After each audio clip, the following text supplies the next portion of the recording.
சென்னையில் கோயில் விழாவுக்கு சென்றவரின் வீட்டிலிருந்து 40 சவரன் தங்க நகைகள் திருடப்பட்ட சம்பவத்தில் வடமாநில இளைஞர்கள் 4 பேர் கைது செய்யப்பட்டுள்ளனர்.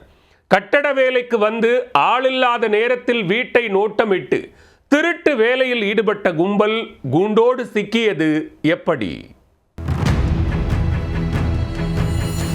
குலதெய்வம் கோயிலுக்கு போயிட்டு வந்தோம் சார். வீட்டுக்கு வந்து திரும்பி பார்த்தா பூட்டெல்லாம் உடச்சி திறந்துருக்கு சார். நாங்கள் 40 சவரம் நகை வச்சுருந்தோம், 2 லட்ச ரூபாய் காசு வச்சுருந்தோம் சார். எங்களோட உழைப்பே அதுதான் சார். நகை பணம் எல்லாமே எடுத்துட்டாங்க சார். எங்களோட உழைப்பே அதுதான் சார், வேறு எதுவும் இல்லை சார். எங்ககிட்ட எப்படியாவது எங்களுக்கு கண்டுபிடிச்சி கொடுங்க சார்.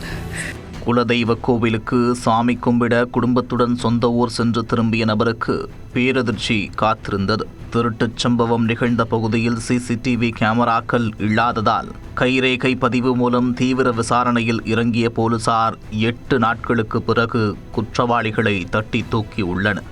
நடந்தது என்ன? திருவள்ளூர் மாவட்டம் ஆவடியில் ஆர்கிமேடு விஷால் நகர் பகுதியில் சாமிவேலு என்பவர் தனது குடும்பத்துடன் வசித்து வருகிறார். இவர் கடந்த 17ஆம் தேதி திருவண்ணாமலை மாவட்டத்தில் உள்ள தனது குலதெய்வ கோவிலுக்கு சென்றுள்ளார். சுவாமி தரிசனத்தை முடித்துவிட்டு 21ஆம் தேதி இரவு சென்னைக்கு திரும்பியுள்ளார். வீட்டிற்கு வந்ததும் கதவின் பூட்டு உடைக்கப்பட்டிருப்பதைக் கண்டு சாமிவேலு அதிர்ச்சியடைந்துள்ளார். பின்னர் உள்ளே சென்று பார்த்தபோது 40 சவரன் நகைகள் மற்றும் 2,40,000 ரூபாய் ரொக்கம் திருடு போனது தெரிய வந்தது. இதனையடுத்து தகவலின் பேரில் ஆவடி சரக காவல் உதவி ஆணையர் கனகராஜ் தலைமையில் டேங்க் ஃபேக்டரி குற்றப்பிரிவு காவல்துறையினர் சம்பவ இடத்திற்கு வந்து நேரில் விசாரணை மேற்கொண்டனர். மோப்பனாய் டாபி வரவழைக்கப்பட்டு நள்ளிரவில் தீவிர சோதனை மேற்கொண்டனர்.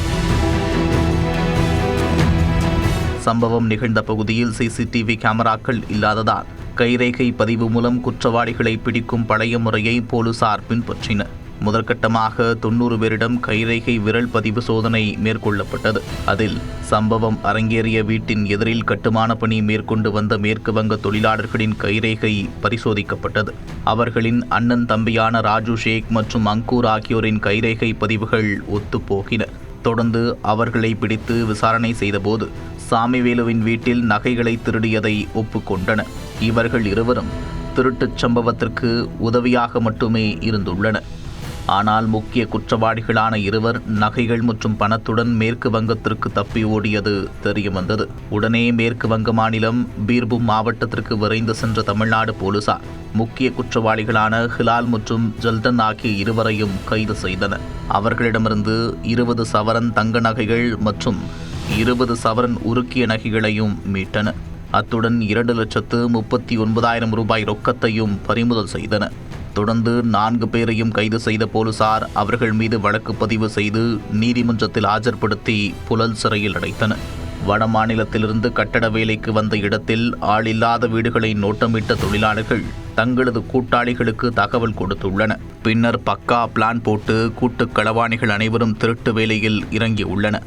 இவர்கள் சாமிவேலுவின் வீட்டில் மட்டும்தான் கைவரிசை காட்டினார்களா அல்லது ஆவடி பகுதியில் தொடர்ந்து திருட்டு வேலைகளில் ஈடுபட்டு வந்தார்களா என்ற கோணத்தில் போலீசார் தொடர்ந்து விசாரணை மேற்கொண்டனர்.